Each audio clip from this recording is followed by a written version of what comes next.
नमस्कार, आप देख रहे हैं dasugam.com। इस वक्त की बहुत बड़ी खबर, हनुमान बेनीवाल का 250 गाड़ियों के काफिले के साथ राजधानी जयपुर की ओर कूच। सांसद ने कर दिया बड़ा ऐलान। दरअसल नागौर से सांसद हनुमान बेनीवाल 250 गाड़ियों के काफिले के साथ जयपुर की ओर रवाना हो गए।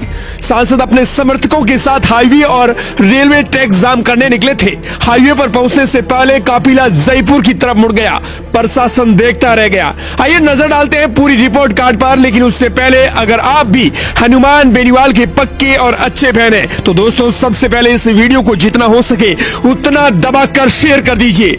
दरअसल जहां आग होती है वही धुआं उड़ता है, मतलब साफ है कि जब जन आक्रोश सच्चा होता है तो उसकी लपटें दूर तक दिखाई देती है, और ये लपटें आज राजधानी जयपुर में दिखाई देंगी। बेनीवाल के काफिले को देखकर जनता की नाराजगी साफ झलकती है, लेकिन साफ तौर पर कहें तो 250 गाड़ियों का काफिला यही संदेश दे रहा है कि जिसकी लाठी उसकी भैंस, यानी ताकत और एकजुटता के सामने सत्ता भी झुक जाएंगी। हनुमान बेनीवाल का कहना नहीं मानने पर हनुमान बेनीवाल ने अपना जो कूच है वो राजधानी जयपुर की ओर कर दिया है। बेनीवाल मंगलवार को रियाबड़ी में 8 दिन से चल रहे किसानों के आंदोलन में शामिल हुए। वो किसानों के इस आंदोलन से परेशान हो गए कि उनकी सरकार मांगे नहीं मान रही है। ऐसे में उन्होंने जयपुर कूच कर दिया। उन्होंने प्रशासन को किसानों की मांगों को मानने का 4 बजे तक का अल्टीमेटम दे रखा था, लेकिन प्रशासन नहीं माना तो हनुमान बेनीवाल ने राजधानी का ऐलान कर दिया कूच का।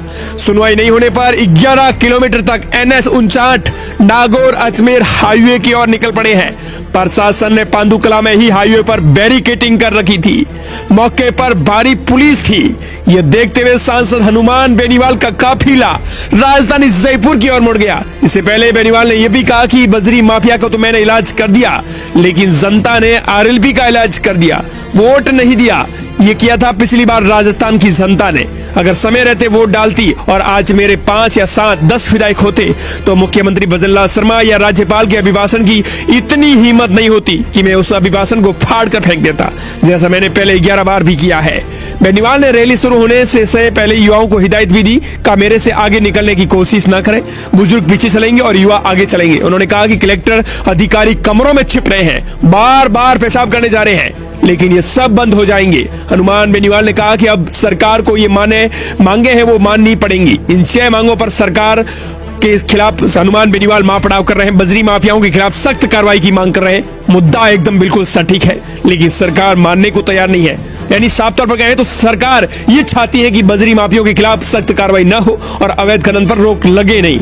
यानी सीधे तौर पर कहें तो सरकार ये चाहती है, क्योंकि यही मांगे हैं जो जिसके लिए महापड़ाव कर रहे हैं, और सरकार मांगे हैं वो मान नहीं रही है।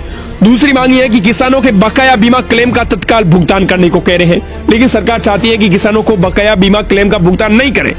ये साफ झलक रहा है, क्योंकि सरकार मांगे नहीं मान रही है तो ये साफ तौर पर है कि सरकार हनुमान बेनीवाल जो मांगे लेकर बैठे हैं और जिसके लिए आंदोलन कर रहे हैं, जिसके लिए राजधानी जयपुर कूच कर रहे हैं, तो साफ तौर पर कहें तो सरकार उस मुहर क्यों नहीं लगा देती।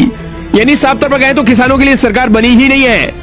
अगली मांग है पुष्कर मेड़ता रास रेलवे लाइन की काम में तेजी आनी चाहिए। बस इतनी सी छोटी सी मांग, लेकिन सरकार मानने को तैयार नहीं कि तेजी नहीं, हम तो धीरे गति से चलाएंगे। हाई टेंशन लाइन की बढ़ी हुई दरों से राहत, किसानों पर दर्ज राजनीतिक मुकदमों से रद्द करना, यही हनुमान बेनीवाल की मांगे हैं। नागौर से सांसद हनुमान बेनीवाल की काफिले के चलते इधर नागौर अजमेर हाईवे ब्लॉक किया गया है। प्रशासन ने अजमेर की तरफ से आने वाले वाहनों को डाइवर्ट कर दिया है। बेनीवाल का काफिला अब तक सीधे तौर पर कहें तो राजधानी जयपुर की ओर कूच कर रहा है। हनुमान बेनीवाल के सीधे तौर पर कहना है कि कलेक्टर और अधिकारी सड़कों पर आए। सांसद ने कहा कि इतने दब्बू है कलेक्टर और अन्य अधिकारी की रियाबड़ी भी नहीं आ पा रहे हैं। ये शर्मनाक बात है, छिपे हुए हैं कमरे के अंदर और बार बार टॉयलेट करने जा रहे हैं। तुम्हें सड़क पर आना चाहिए, जनता सड़कों पर है और आप कमरों में क्या कर रहे हैं। बेनीवाल ने यह भी कहा कि मेरे से आगे जाने का प्रयास मत करना। दरअसल दोस्तों, अगर आपको यह वीडियो पसंद आया है तो एक बार दबाकर शेयर कीजिए। हनुमान बेनीवाल के पक्के और अच्छे बहन है तो कमेंट सेक्शन में HB हनुमान बेनीवाल लिखकर जरूर भेजना।